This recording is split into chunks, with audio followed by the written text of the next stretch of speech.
What if Auschwitz wasn't the worst? What if the most ruthless camps were never meant to be survived? In 1942, the Nazi leadership launched something even darker, an operation designed not just to kill people, but to erase them entirely. No barracks, no roll calls, no hope.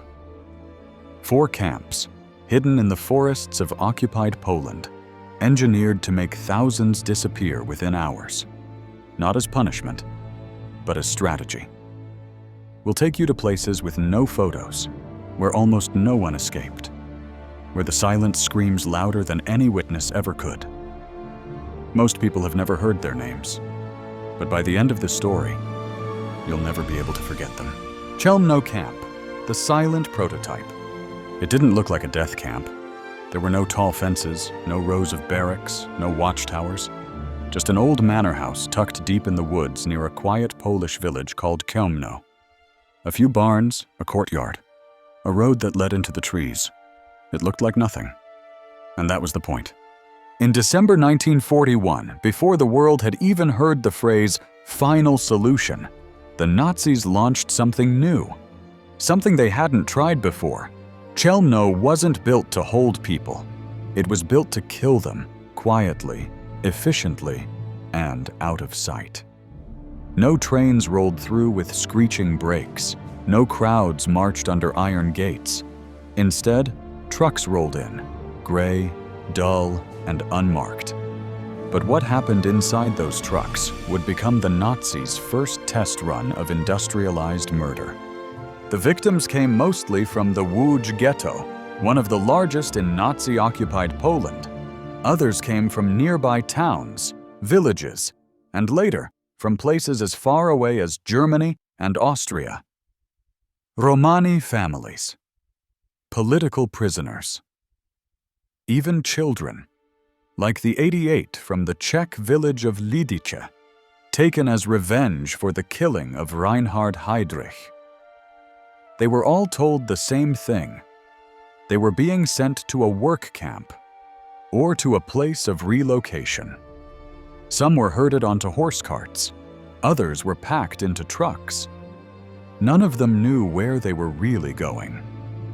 When they arrived at Chelmno, they were taken to the manor house. Men were separated from women and children.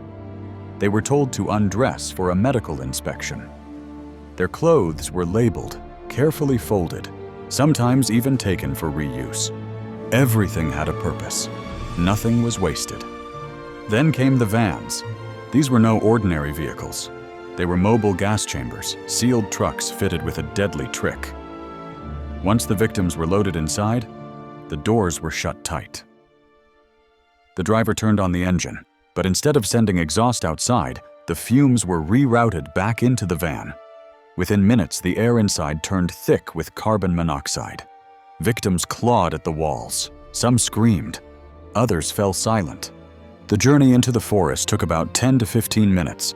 By the time the van reached the mass graves, everyone inside was already dead. The truck doors would swing open. Bodies spilled out, limp and blue. Waiting prisoners, Jewish men forced to work under threat of death, dragged the corpses into pits. They pulled gold teeth, removed jewelry, cut off hair. Then they cleaned out the truck and waited for the next load. These workers were called the Sonderkommando. They lived in constant fear. They couldn't speak to the victims. They couldn't ask questions. They knew that one mistake, one wrong look, could get them shot. Many of them killed themselves. Others were killed when they were no longer useful and replaced with fresh workers. They were part of the system, trapped inside a machine they couldn't escape. The forest became a graveyard. Over and over, vans rolled in, emptied their dead, and drove off. The bodies piled up. At first, they were buried in deep trenches, but the ground couldn't hold the secret. In the summer heat, the graves swelled, the soil cracked, the smell of decay filled the air. Animals came, flies, rot. The horror was no longer hidden. One of the men forced to work in that nightmare was Sobibor, a Polish Jew from Kalisz who had been deported to Chelmno in early 1942. The Nazis selected him for the Sonderkommando, forcing him to help unload the bodies from the gas vans, extract gold teeth, and bury the dead in mass graves. He spent days working under brutal SS guards, surrounded by death, ash, and silence. Most in his position didn't last long, but Slama saw an opportunity and took it. He escaped Chelmno in January 1942, managing to make his way to the Warsaw Ghetto, where he contacted the Oneg Shabbat underground archive led by historian Emanuel Ringelblum. There, under the alias Jakub Grochanowski, he dictated a chilling testimony now known as the Grochanowski Report. He described, in horrifying detail, the mechanics of murder at Chelmno, how the vans worked, how the corpses were handled, the screams he heard, the faces he couldn't forget. He told them how many died each day, how the forest filled with the smell of burning bodies, how the Nazis laughed and joked while overseeing the killings. By early 1943, the Nazis believed their work at Chelmno was done. Nearly all Jews in the surrounding region had been exterminated. The mass graves had been exhumed. The corpses, tens of thousands of them, had been reduced to ash on open-air cremation pyres. Human bone was crushed by hand or with makeshift tools, mixed with soil, and scattered across the grounds. The gas vans were dismantled or moved elsewhere. The old manor house, which had served as the killing site's main processing center, was destroyed brick by brick, and the campgrounds were plowed over and covered with trees. It was part of Action 1005, a top-secret Nazi operation to erase the physical evidence of genocide across all death camps. Chelmno was meant to vanish, as if it had never existed. But the killing wasn't over. In June 1944, the camp was reopened for one final operation. The Łódź Ghetto, the last major Jewish ghetto still standing in Poland, was being liquidated. More than 120 Jews were deported from Łódź to Chelmno. Once again, the gas vans returned. The manor house was no longer used. Instead, the victims were taken directly to the nearby forest clearing at Waldlager, forest camp, where makeshift facilities had been built. By late July, the killing was done. Chelmno was shut down for the last time. When the Red Army reached Chelmno a year later, they found almost nothing. The manor house had been torn down. There were no buildings left, just an empty field, scattered ashes, and a quiet forest. To anyone passing by, it looked like nothing had ever happened there. But the truth didn't stay buried. Some Sonderkommando, including Sobibor, managed to escape, leaving behind reports and testimonies before being captured or killed. People from nearby villages also remembered the strange trucks, the smell of burning flesh, the ash that settled on their homes. After the war, investigators uncovered remains, bones deep in the soil, scraps of clothing, bits of human teeth, and leftover cremation pits hidden in the woods. They interviewed witnesses. They found the Grochanowski report. Piece by piece, they rebuilt the story. It is estimated that between 152,000 and 200,000 people were murdered at Chelmno. Most were dead within hours of arrival. No records were kept. No names were written down. Chelmno wasn't just a place of death. It was a place designed to erase. But Chelmno was only the beginning. What followed was bigger, faster, and even harder to trace. Belzec camp, death refined. The Nazis took what they had learned in the Chelmno and brought it hundreds of miles east, closer to the heart of the Jewish population.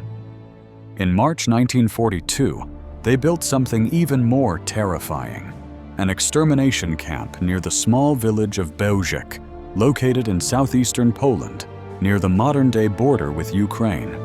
On a map, it sits far from Chelmno, near the town of Zamość, deep in the countryside.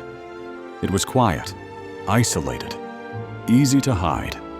From the outside, the camp didn't look like much. Just a few buildings, barbed wire, guard towers. But inside, it was a machine for killing.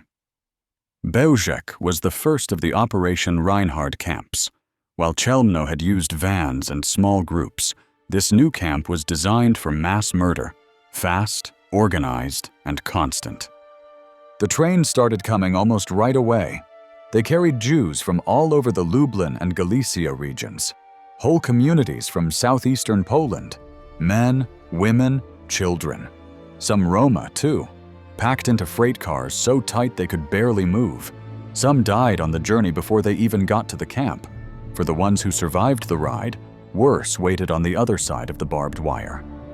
When they arrived, the guards told them they were being taken to a resettlement center, that they needed to be disinfected, that everything would be fine. They were told to leave their luggage and get ready to shower. Most believed it. They had no reason not to. There were signs pointing to bathhouses. There were train schedules posted. There was even a wooden clock nailed to a wall. But it was all a lie. The victims were separated by sex, women and children on one side, men on the other. Everyone was ordered to undress. Women had their hair cut off.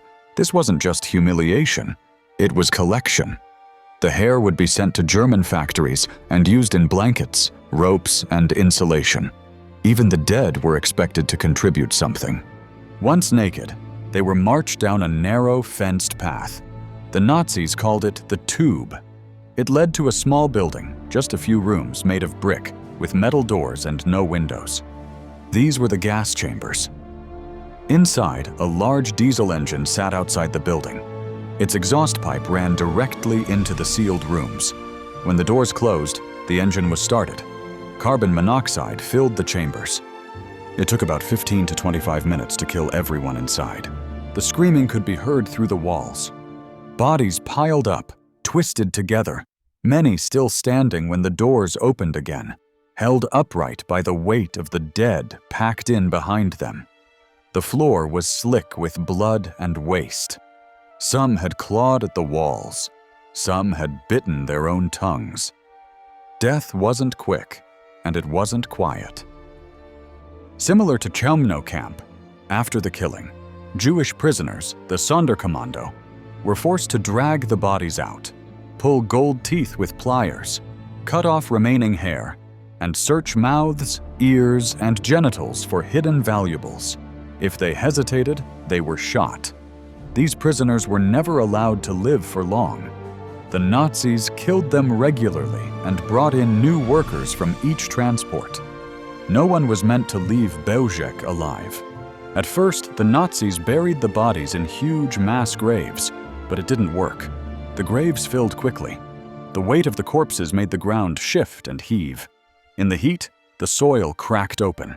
The stench spread for miles. Local villagers started to talk. So the method changed. By mid-1942, the Nazis began digging up the graves and burning the bodies on giant pyres. Iron railway tracks were laid out like grills. Bodies were stacked on top, soaked in gasoline and set on fire. Ash and smoke filled the sky. The cremations ran for months, day and night. It was part of a larger plan: destroy all the evidence, burn the bodies, crush the bones, scatter the remains into the soil, make it so that no one could ever prove what happened here. And for the most part, it worked. Of the more than 430,000 people murdered at Belzec, there were only 7 known survivors.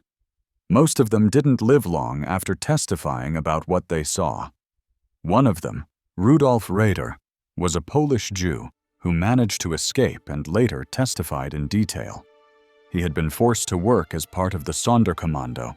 He described how bodies were burned, how ashes were ground into powder, how trucks arrived daily with thousands more to die.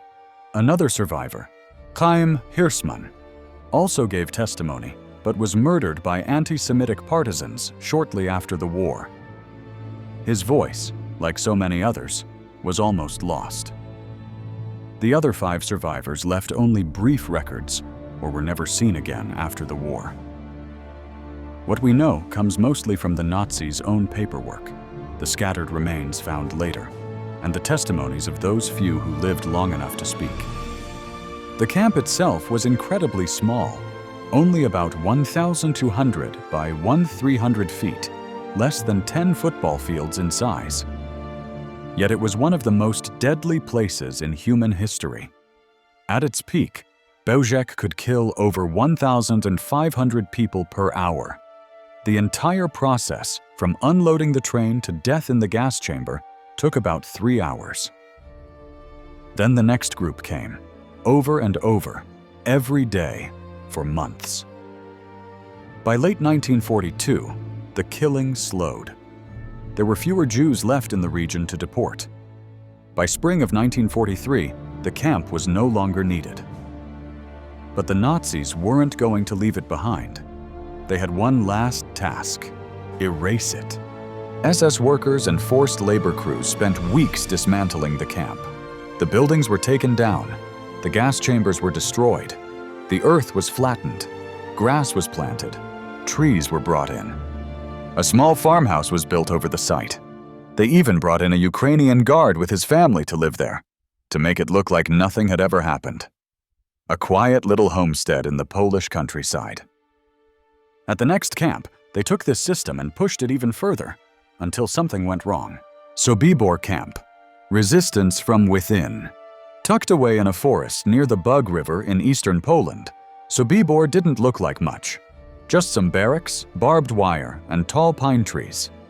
But from May 1942 to October 1943, more than 180,000 people were murdered here.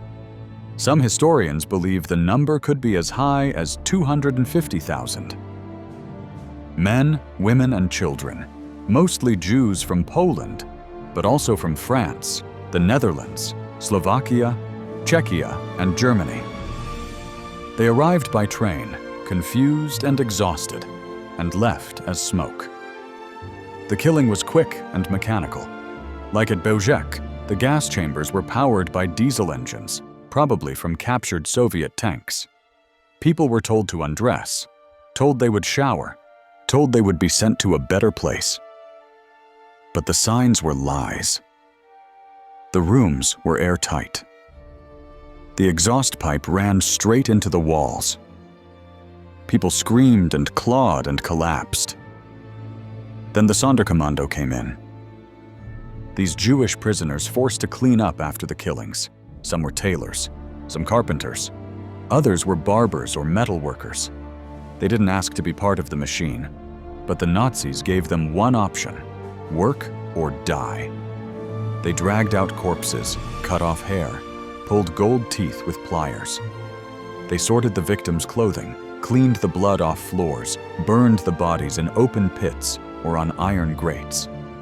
Their hands did the work, but their eyes, those saw everything. They lived in constant terror. Guards beat them for speaking too loudly. Dogs were released on them for walking too slowly. Executions were regular. Punishments were brutal. Suicides were common. Some prisoners ran into electric fences, hoping to die faster. Others hanged themselves in the barracks or drank poison they had hidden in their sleeves. A few tried to escape and failed. But in the fall of 1943, something changed. Here's an expanded, factual version of that section, keeping it at an 8th grade reading level and maintaining your chilling, story-driven tone. A man arrived. His name was Alexander Sasha Pechersky, and he didn't look like the others. He was a Soviet officer, a lieutenant in the Red Army. Before the war, he had studied music and literature. He played piano, wrote poetry, and worked as a theater director in Rostov-on-Don. But when the Nazis invaded the Soviet Union in 1941, he put on a uniform and went to war. During a battle near Vyazma, he was wounded and captured by the Germans. That would be the beginning of a nightmare. As a Jewish prisoner of war, Pechersky was sent from one brutal camp to another. He ended up in a POW camp in Belarus, where he nearly died from illness. But he survived, and in September 1943, he was sent to Sobibor with a group of other Soviet POWs. The Nazis thought they could use them for forced labor. From the moment Pechersky stepped inside the camp, he saw the truth. There were no factories, no real work being done. People were not being moved in and out.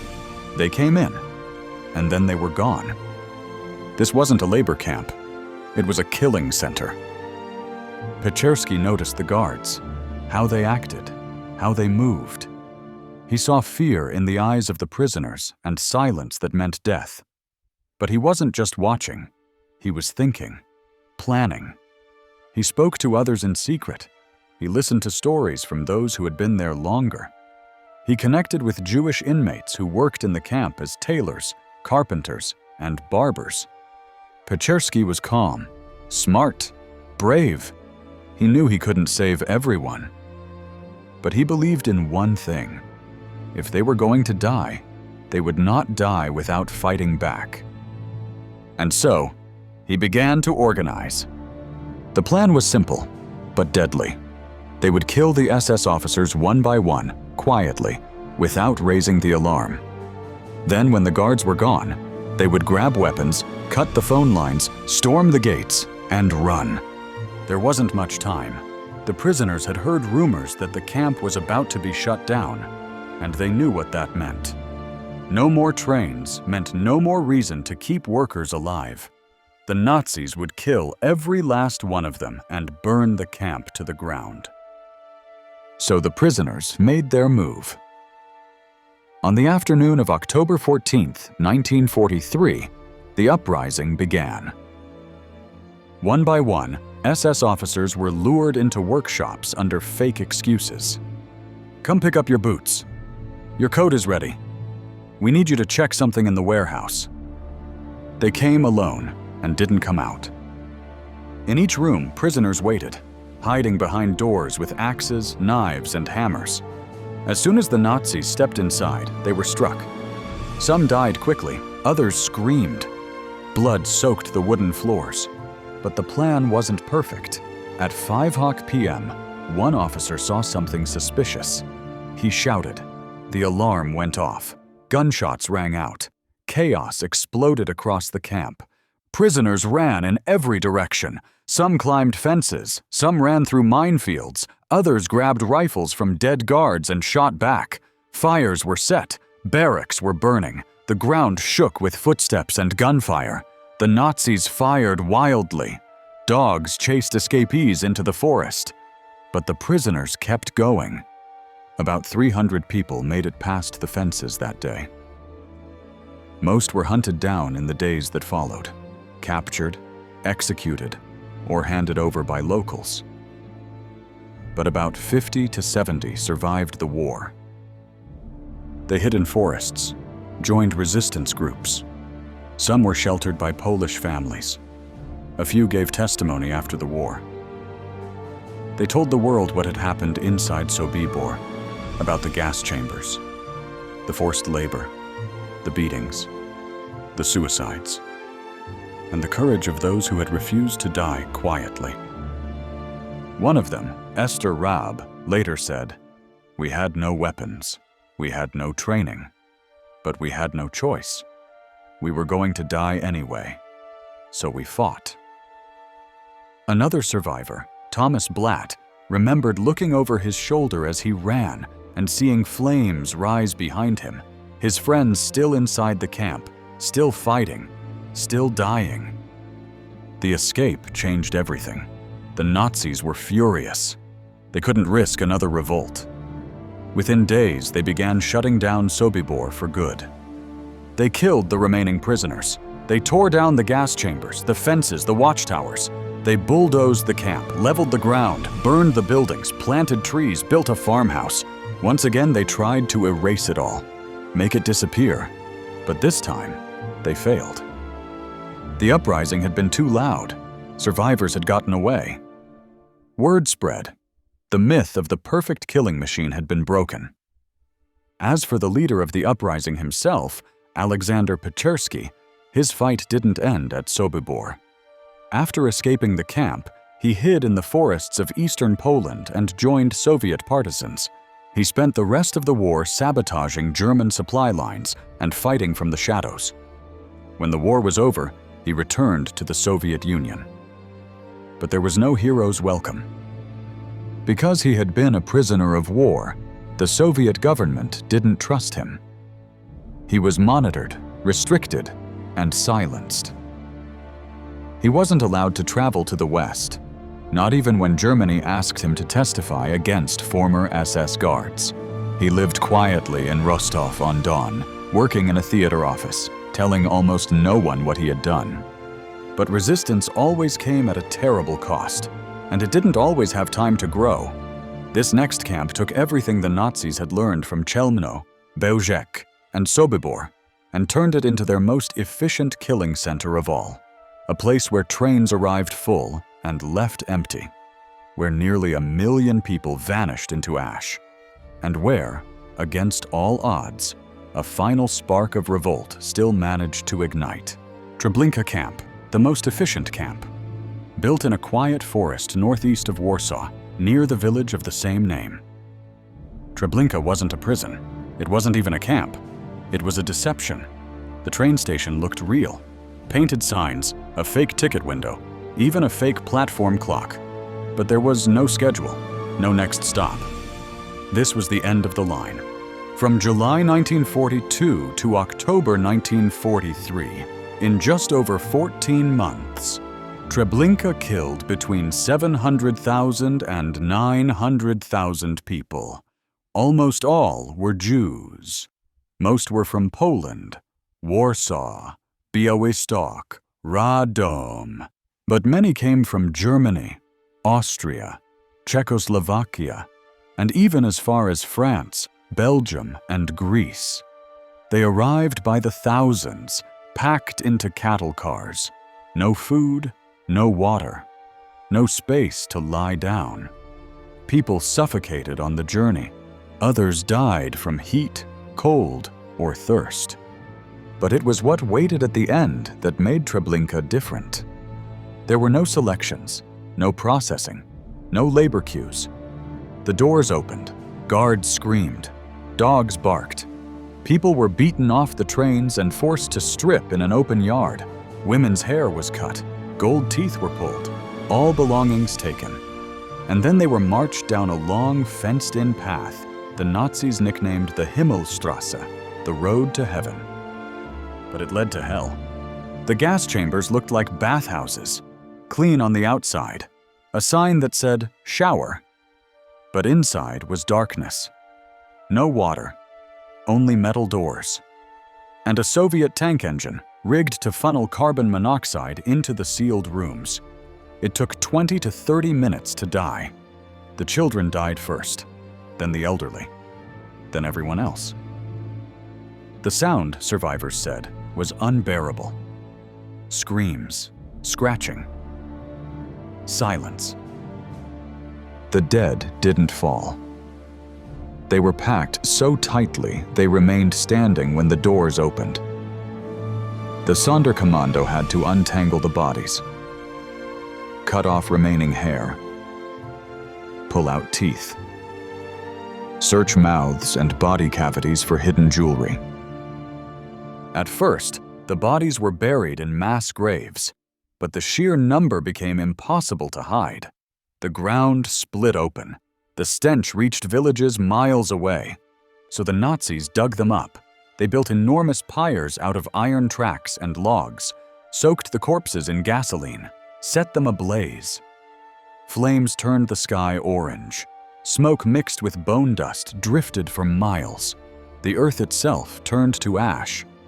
It was industrial-scale cremation. Each day, up to 12,000 people died. Treblinka was run like a machine. Franz Stangl, the commandant, didn't see it as killing. He saw it as process, a job to manage. He wore white, like a doctor. He told his superiors the camp was functioning well. It ran with military efficiency. But beneath that cold system, there were whispers. Whispers of fire. By 1943, word of resistance had spread. Sobibor had risen up. The Warsaw Ghetto had fought back. At Treblinka, prisoners knew their time was running out. The Nazis regularly rotated Sonderkommando workers, killing them every few weeks and replacing them with new arrivals. Those still alive had a choice: die silently or die trying. They chose the second. The revolt was carefully planned. Tools were stolen, guns smuggled from SS buildings, keys copied. Leaders emerged, men like Dr. Barracks, a Jewish physician from Wyszków, and others who had military training. The uprising had to happen before they were all replaced. On August 2, 1943, the plan began. Prisoners killed a guard, then another, set fires to the barracks. Smoke and panic spread fast. Gunfire broke out. Some prisoners had guns. Others used axes, shovels, fists. In the chaos, around 200 made it over the fences, into the woods, into the minefields. Some were shot, some were blown apart, but some got out. Roughly 70 people survived Treblinka, and because of them, we know what happened there. After the revolt, the Nazis knew the truth might get out, so they moved fast. They shut the camp down just weeks later, but they didn't just walk away, they tried to erase it. The SS brought in bulldozers. They leveled the gas chambers, crushed the cremation pits, and tore down the fences. They dug up the mass graves, burned thousands of bodies in giant open-air pyres, and scattered the ashes. Then they flattened the ground, covered it with dirt and gravel, and planted trees. They even built a fake farm right on top of it. A Ukrainian guard and his family were placed there to make it look like nothing had ever happened. By the time the Red Army reached the area in 1944, Treblinka was gone. No signs, no gas chambers, no bodies. Just a quiet field in the forest. But the truth didn't stay buried. The few survivors who escaped, like Samuel Willenberg and Richard Glazar, gave interviews. They spoke in trials. They drew maps from memory. They described everything: the railway siding, the fake train station signs, the path known as the Tube, the gas chambers disguised as showers, and the fire pits where bodies were burned day and night.